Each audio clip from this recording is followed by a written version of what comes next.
क्या बात है आर्यन, इतना उदास क्यों है? इशिता ने आर्यन की आंखों में देखते हुए पूछा। कुछ नहीं यार, बस ऐसे ही, आर्यन ने जवाब दिया, लेकिन उसकी आवाज में उदासी साफ झलक रही थी। मुझसे झूठ मत बोलो, इशिता ने कहा। उसकी आवाज में चिंता थी। आर्यन और इशिता बचपन के दोस्त थे। उनके बीच एक अटूट रिश्ता था। वो एक दूसरे के हर सुख दुख के साथी थे। रोहन, आर्यन ने बात शुरू की, मुझे शक है कि वो कुछ गलत कर रहा है।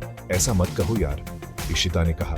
रोहन हमारा दोस्त है, मुझे पता है, लेकिन आर्यन ने अपनी बात पूरी नहीं की। उसके पास रोहन के खिलाफ ठोस सबूत नहीं थे। चलो अर्जुन और माया को बुलाते हैं, इशिता ने कहा। शायद वो हमारी मदद कर सकें। अर्जुन और माया भी उनके बचपन के दोस्त थे। चारों की दोस्ती कॉलेज तक भी बरकरार थी। रोहन पर शक? अर्जुन ने कहा। यह तो गंभीर आरोप है आर्यन। हाँ यार, कुछ तो सबूत होना चाहिए, माया ने कहा। आर्यन ने उन्हें पिछले कुछ महीनों में हुई घटनाओं के बारे में बताया। रोहन का अचानक अमीर होना, उसका अजीब व्यवहार और सबसे बड़ी बात, उसके पास से मिली एक चाबी। ये चाबी कहाँ मिली? माया ने पूछा। उसके बैग से, आर्यन ने कहा। मुझे लगता है ये किसी तिजोरी की चाबी है। तिजोरी? अर्जुन ने कहा। क्या रोहन कुछ छुपा रहा है? हमें पता लगाना होगा, आर्यन ने दृढ़ता से कहा, और इसके लिए हमें उस तिजोरी तक पहुंचना होगा। अगले कुछ दिनों तक चारों दोस्त रोहन पर नजर रखते रहे। वे उसके पीछे पीछे जाते, उसकी बातें सुनते, हर हरकत पर नजर रखते। मुझे लगता है रोहन उस पुराने गोदाम में जाता है, इशिता ने एक दिन कहा। कौन से गोदाम की बात कर रही हो? आर्यन ने पूछा।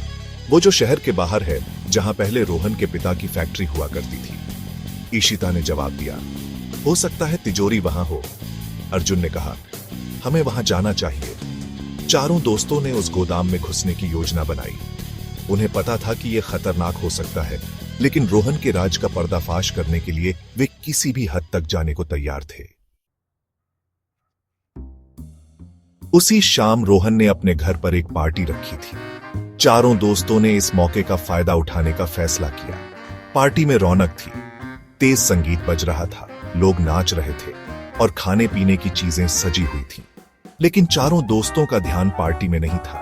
उनकी नजरें रोहन पर टिकी हुई थीं। मुझे लगता है ये सही मौका है, आर्यन ने इशिता से कहा। इशिता ने अर्जुन और माया को इशारा किया। प्लान के मुताबिक अर्जुन और माया ने रोहन को बातों में उलझा लिया।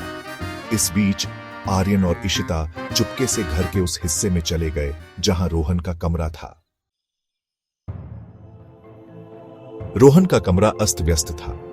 कप डेढ़े इधर उधर बिखरे पड़े थे, किताबें खुली हुई थीं और मेज पर कुछ कागजात बिखरे पड़े थे।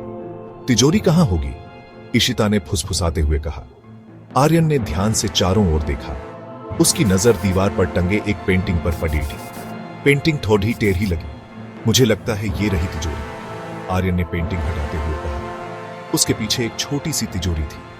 आर्यन ने चाबी निकाली और तिजोरी में लगाई। चाबी घूमी और तिजोरी खुल गई।